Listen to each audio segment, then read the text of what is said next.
A year ago, I was asked by our district, the Appalachian District of the United Methodist Church, to lead a workshop on technology in worship. And when they asked, I said yes right away. I didn't ask enough questions about what all that entailed. I just jumped in. And as the event drew near, I found out it was part of a larger event that our district was hosting for the entire annual conference on how worship can be more engaging. And as I found out these details, they told me I had to teach a workshop, two workshops actually, lasting about an hour apiece, and that I needed to be specific about where technology was trending in terms of worship. And when I heard that, I said, I don't know anything about this. Why did you ask me? Why did I say yes to this? Because I have no idea. I mean, I can certainly, type stuff into the computer and make it show up on this projector, but that's about the extent of my knowledge of technology. But I'd already said yes, and so I committed. And we get to the day of this event, and I'm a nervous wreck. And I think it was because I was vulnerable.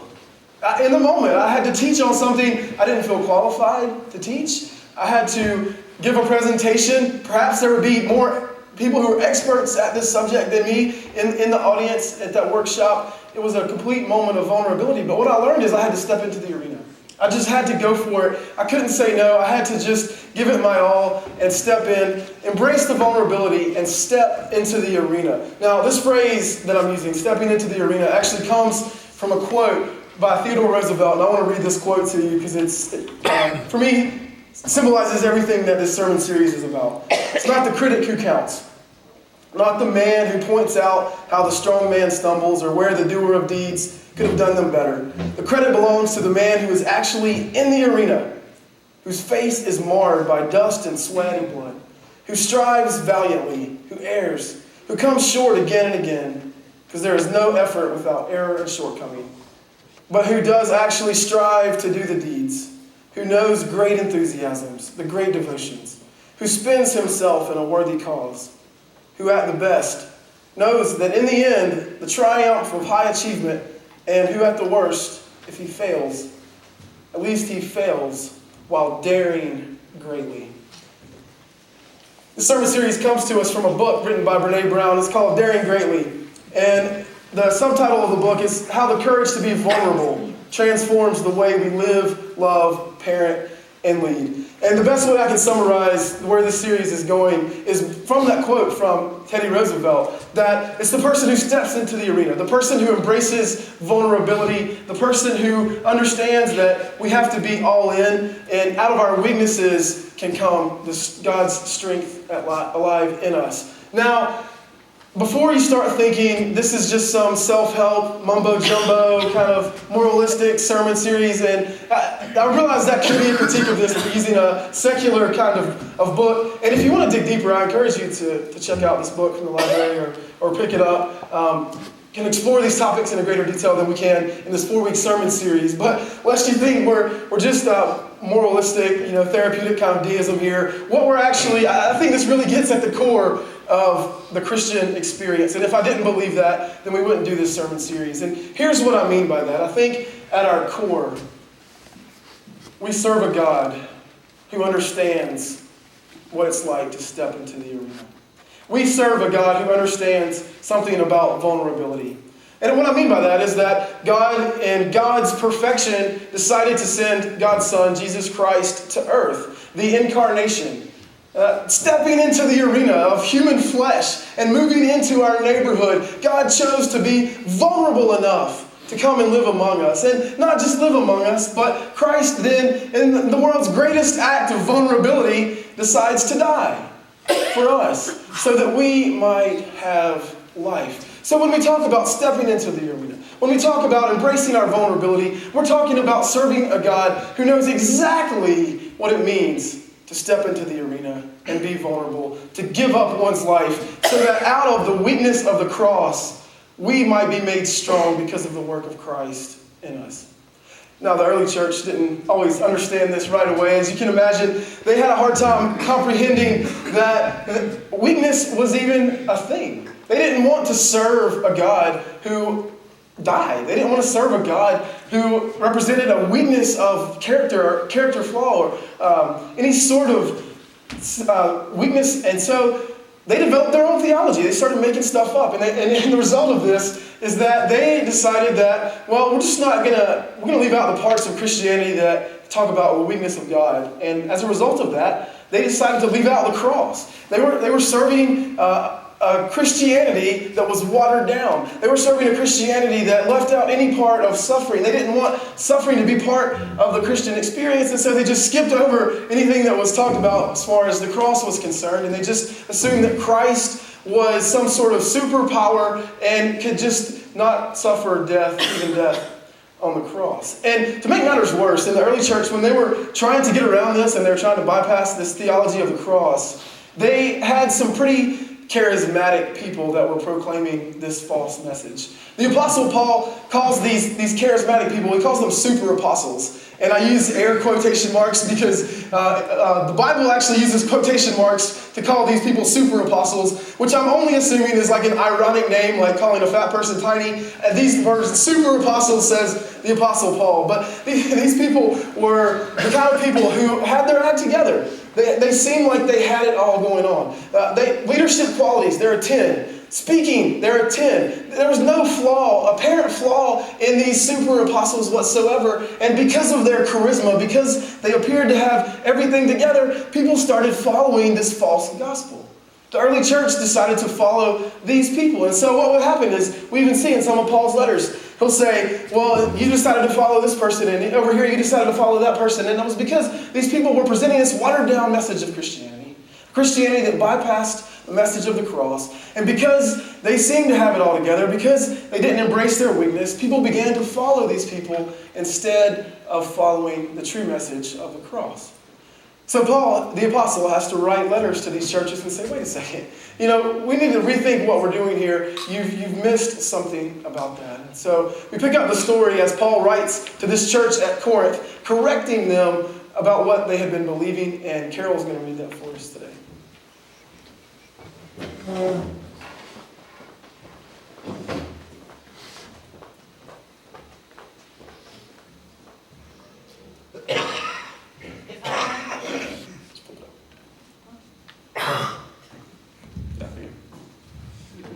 If I had a mind to brag a little, I could probably do it without looking ridiculous, and I'd still be speaking plain truth all the way.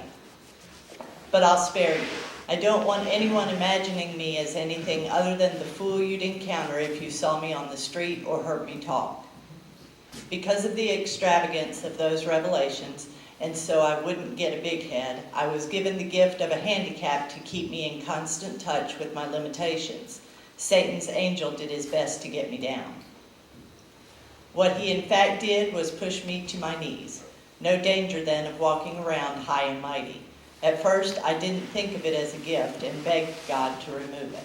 3 times I did that, and then he told me, my grace is enough. It's all you need. My strength comes into its own in your weakness.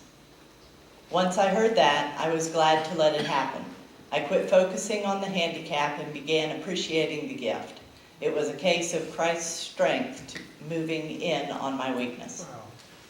Now I take limitations in stride and with good cheer. These limitations that cut me down to size, abuse, accidents, oppositions, bad breaks. I just let Christ take over, and so the weaker I get, the stronger I become. Thanks, Carol. The weaker I get, the stronger I become, the embracing of the weakness so that Christ may be made perfect in us. See, Paul's writing and saying, these super apostles, you think they come across like they have their act together. They come across like they're perfect.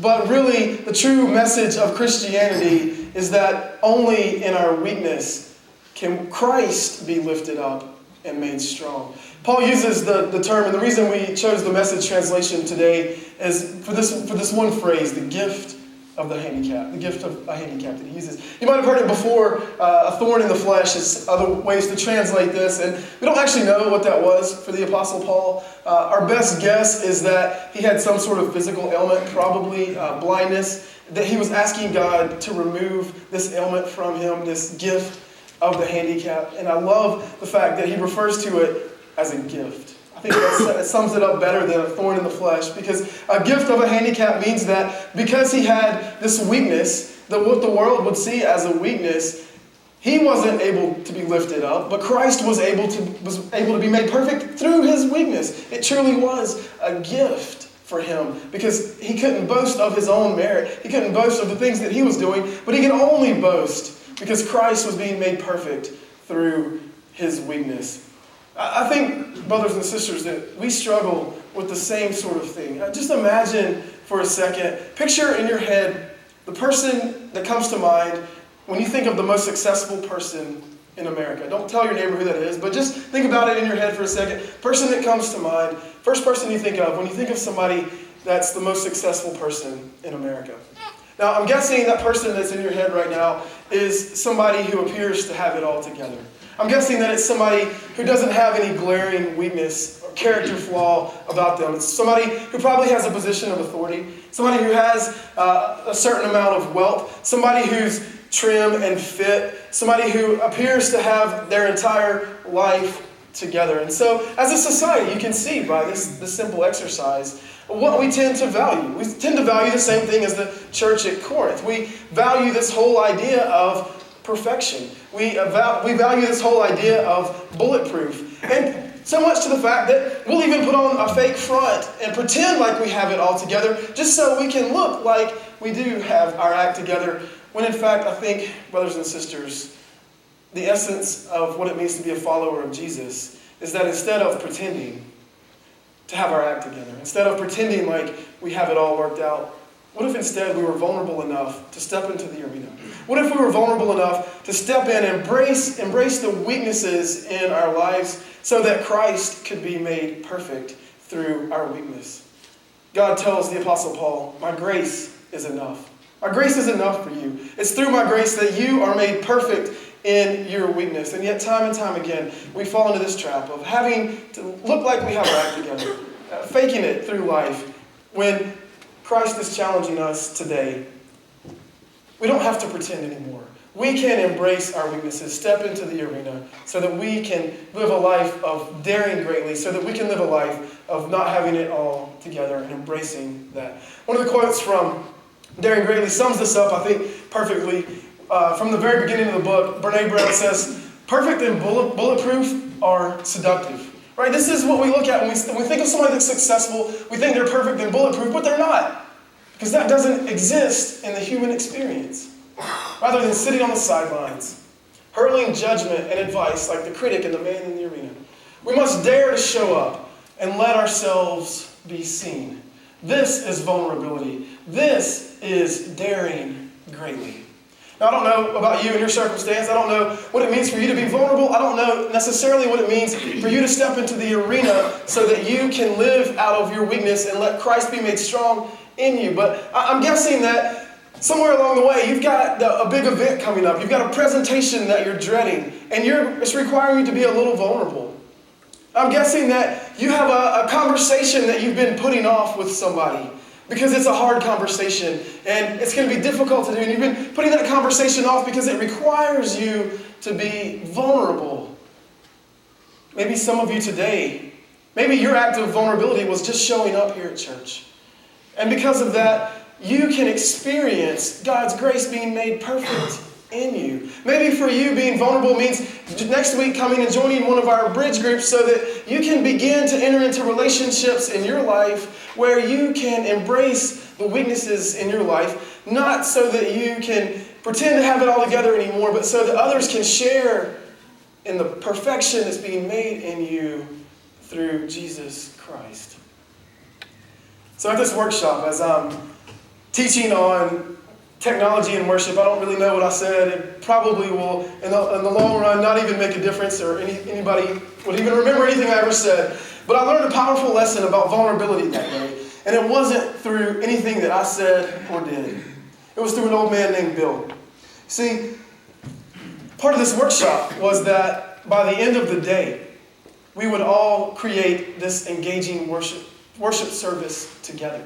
So all the elements of the workshops coming together to provide this heartwarming, engaging worship experience. And one of those elements of that worship service was a liturgical dance. Now, I'm just going to be in a moment of vulnerability for me. I'm just going to share with you this part. When I saw it in the bulletin that we're going to do this liturgical dance, what I'm thinking is, oh great, I'm going to just zone out during this part and God can speak to me through the rest of the worship. But that's not how God works, right?